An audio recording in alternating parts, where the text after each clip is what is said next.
Okay, so now I'm targeting this lecture to those who aren't going to play it as well. That's why you don't need to know anything about what kind of game Zelda is. This is Buddha Zelda. It's like how you can enjoy Japanese history when you watch Buddha Tamori without any background knowledge, just by looking at the archaeological sites. Today, rather than talking about how fun Zelda is as a game, I'll focus more on how you can see the world of Zelda to enjoy it more. So, last December, I talked about how I enjoyed hiking, or physical phenomena, in Zelda, which was more from the perspective of playing the game. And when I announced today's lecture last week, I was planning to talk about the sci-fi aspect of Zelda.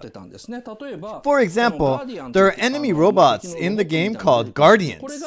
If you flip it, you'll know that the image source is Kain Shiki Doki, or flame-shaped earthen vessel, from the Jomon period. And I believe that it was inspired by that aircraft in Nausicaa. I mean, Dorok's flying pot. I think the designers of Zelda took inspiration from this. And this thing. Well, it's the actual picture of the Jomon vessel. Well, Miyazaki is impressive for using these types of Japanese images in such a straightforward manner to develop his sci-fi or fantasy worlds, while a lot of Japanese creators would just make them look Western when they make a sci-fi or fantasy. Zelda took a step further and flipped the vessel upside down, giving it legs, which I think is a smart idea. If I talk about Zelda as a sci-fi, I'll be talking about this type of stuff. But that kind of lecture ends up being targeted only at those who played Zelda as a game. That's why I think I should take a different approach. And that's because, unlike movies, it's hard to talk about the themes in depth when it comes to a media like game. I talked about Laputa in the last two lectures, but I can talk like that about movies. There are so many hidden themes and messages that the viewers may not realize in movies because they can have profound themes. But games can elaborate their themes. Instead, they can narrow down their storytelling. What I mean by that is, for example, when Miyazaki made Laputa, he first planned to plot the movie based solely on Pazu's perspective. That would limit scenes, and the story would only be based on Pazu's experience. But there's a limit to that kind of movie-making method. But games can make the players experience their worlds by narrowing down what to tell or show. It's the same for Zelda and Dragon Quest. Most stories and scenes are from the first-person views of the main character, who's also the player. That's what I mean by storytelling becomes narrow. They can't switch scenes easily like movies. Because the main characters have to physically go to the next scene in games, they only get a limited view of the world. The good thing is, because of that, games can provide a strong experience. I'll touch on this more later. Now, what I think is, games may be Miyazaki's ideal way of creation. Because before, Miyazaki tried to incorporate computer graphics into movie making. And later, he stopped that and went back to hand-drawn animation. But if Miyazaki wants to do what he originally planned in Laputa, he should make games. His game can be about anything, but if he makes one, he can focus his storytelling on the growth of the main character by narrowing down what to show based on their first-person view. It will give Miyazaki a chance to make something new again, and that is going to make a great impact on the world. It'll show us the next creative step, not only in the animation industry, but the entire movie industry, and what kind of experience they can offer to people. That's why I thought Miyazaki should create a game. As for my own lecture, I thought it would be more interesting to talk about Zelda with a wider perspective than treat it just as a sci-fi. And if we combine Zelda with Hayao Miyazaki, we start seeing it as Nausicaa. It's a world where 100 years have passed since Nausicaa departed. Imagine 100 years later, the holy Dorok Emperor comes back to life as a giant monster in order to erase the entire human race. Princess Zelda, who is a descendant of Nausicaa, is captured inside Tolmekia Palace and cannot escape from there. Meanwhile, the main character boy named Link wakes up with all his memories wiped out. If you think like that, things become very easy to understand. Now, the important part of Zelda is, how should I say? It's the great battle 100 years ago. But I'll talk about the background before I get to it. But the reason I can talk about Zelda like this is because I've already finished the game like some of you. It's a viewpoint you can only have after finishing the game. Because while you're playing, you can only think about how to win in each stage. You just go through all the archaeological sites and get the items without stopping because you want to finish the game as fast as possible. It's kind of like how you travel abroad to overseas archaeological sites, but you end up only spending time at a duty-free shop. Or it's like how you are going to those sites, but just spend time at photo shoot locations. And when you're done, you just buy the souvenirs. That's what happens when you try to finish a game.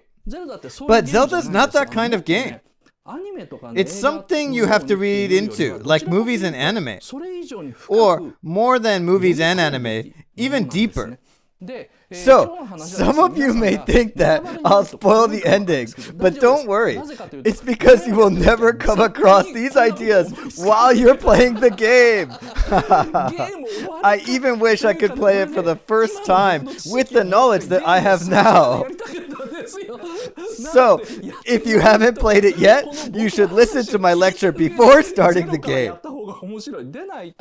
Otherwise, you'll play it like any other game. By doing so, you can only enjoy less than 1/10 of how its world was conceptualized by Nintendo staff. So, my lecture on Zelda today will be your background knowledge. I'm pretty confident it'll do you good, but I'll still only talk about 2 topics since some of you may still be worried about the spoiler. I'll talk about the miracle of Fort Hateno and defending Akala Citadel. These 2. 10% of you should know what I'm going to talk about, but I'll talk about the miracle that happened at Fort Hateno and the battle to defend Akala Citadel. I'll treat these 2 events like real history, as if they actually happened. As I mentioned earlier, the most interesting part of Zelda is the battle 100 years ago. So, in the great battle of 100 years ago, first there was Princess Zelda, and there was Link, who is a super swordsman, and the 4 heroes who controlled the giant robots. They were all fighting together. The whole team was there at that time. The villain's side also had Ganon, who had returned, the giant robots whom the villains took control of, and killing machines like Guardians. Guardians are huge and they shoot beams from their eyes. So they're so strong. So think of them as the giant warriors. Thousands of giant warriors coming out, attack humans, and destroy the civilized world. But all of this only appears in the game as history, although this battle should make the best scenes out of all events. It's like the climax scene in Nausicaa, where a giant warrior comes back to life and fights Om, who charged from far away. It takes your breath away, but in Zelda, that kind of event finished 100 years ago. What's great about Zelda is that it doesn't focus on depicting those scenes. Because if you look around, there have been so many games with outstanding visual images.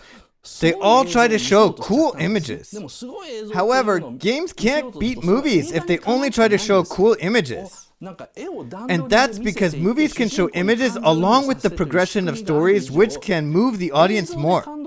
So, in terms of creating emotions through images, games can't beat movies. So, if games try to impress the players through images, they end up being like an unsuccessful Hollywood movie.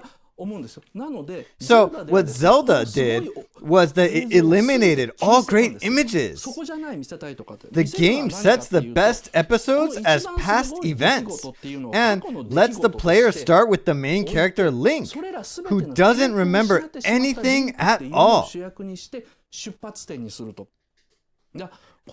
I think that's the most appropriate approach for a game as a media that provides experience. As I said earlier, games have to extremely narrow down what they show and tell, instead, so they can provide experience. Movies provide images, while games provide experience. Because of this unique nature of games, the players can experience 100 years ago realistically without seeing the images. That's why when you hear Zelda talk to Link at the climax scene, you are completely blown away by what she says. Because at first you think of her just as a character in a game. But as you run, walk, cook, hunt beasts with arrows, eat them, fight the bad guys and so on inside the game, Zelda becomes more than just a game character. When you see her at the climax scene, you think, I meet you at last. That's how this game succeeds in providing experience. And that's why this light conversation with Princess Zelda at the end gets to your heart so heavily. Oh, you'll be moved. Now, let's talk about what I actually experienced while I played the game. So, the story begins 100 years ago.